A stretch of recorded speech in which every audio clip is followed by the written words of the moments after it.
Web serials இனி டிவிக்கு முன்பே சன் நெக்ஸ்ட் ஆப்ல ஜாலியா எல்லாருக்கும் முன்னாடியே பாருங்க. இப்பவே சன் நெக்ஸ்ட் ஆப்பை டவுன்லோட் பண்ணி சப்ஸ்கிரைப் பண்ணுங்க. அந்த காஞ்சனா பண்ண சிக்கலால தான் நான் உங்களுக்கு ஃபோன் பண்ணல. என்னடி சொல்ற? ஆமாம் பாட்டி, நான் உங்ககிட்ட சொல்லிட்டு கிளம்பி போனப்போ அந்த காஞ்சனா ஆளுங்களை வச்சு என்ன தூக்கிட்டா.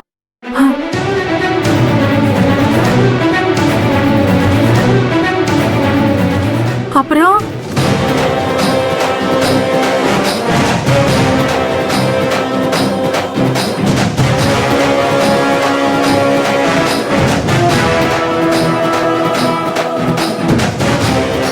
இதெல்லாம் ஏன் முதல்ல சொல்லல? அந்த கலிவர்தனையும் காஞ்சனாவையும் இப்பவே ஊரை விட்டு அடிச்சு துரத்துறேன். அத்தா அத்தா, கோவப்படாதீங்க. நம்மள ஒழிக்க நினைக்கிற அவங்க முன்னாடி நம்ம செம்மையா வாழ்ந்து காட்டுவோம். அதான் நம்ம அவங்களுக்கு கொடுக்கற பெரிய தண்டனை. எங்களுக்கும் எதிர்க்கும் இருக்க பிரச்சனை இல்ல, உன் உயிரை பணையம் வச்சு எங்களை நீ காப்பாத்துற. இதுக்கு நாங்க என்னமா கைமாறு செய்ய போறோம்? நான் செய்யறது எல்லாமே நம்ம குடும்பம் ஒண்ணு சேரணுங்கிறதுக்காக தானே தாத்தா. இல்ல நர்மதா, அந்த காஞ்சனாவை சும்மா விடக்கூடாது. லீகலா அவன் மேல ஆக்ஷன் எடுத்து அவளை தூக்கி உள்ள போடணும். அவதான் பெரிய ஜித்தா இருக்காளே. போலீஸ் டிபார்ட்மெண்ட்ல இருக்கிற ஹையர் ஆபீஷியல் எல்லாரையுமே தெரியுது. உன்னையும் சஸ்பெண்ட் பண்ணி வீட்ல உட்கார வச்சிருக்காங்க. அவங்கள எப்படி புடிச்சு ஜெயில போடுறது? தாத்தா, அவன் மிரண்டு போற மாதிரி ஒரு வேலைய நான் பார்த்துட்டு தான் வந்திருக்கேன். நம்ம வீட்டை காலி பண்ண நோட்டீஸ் விட்டால, அதே மாதிரி அவ வீட்டுக்கு நான் ஒரு நோட்டீஸ் விட்டு வீட்டை பூட்டி வாசல்ல உட்கார வச்சுட்டு தான் வந்திருக்கேன்.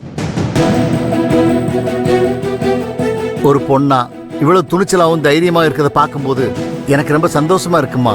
என்ன எங்க மேல காஞ்சனா இருக்க கோவத்துல ஒன்னு ஏதாவது பண்ணிடுவாளோன்னு கொஞ்சம் பயமாவும் இருக்கு. நீ கொஞ்சம் கவனமா இருந்துக்கம்மா.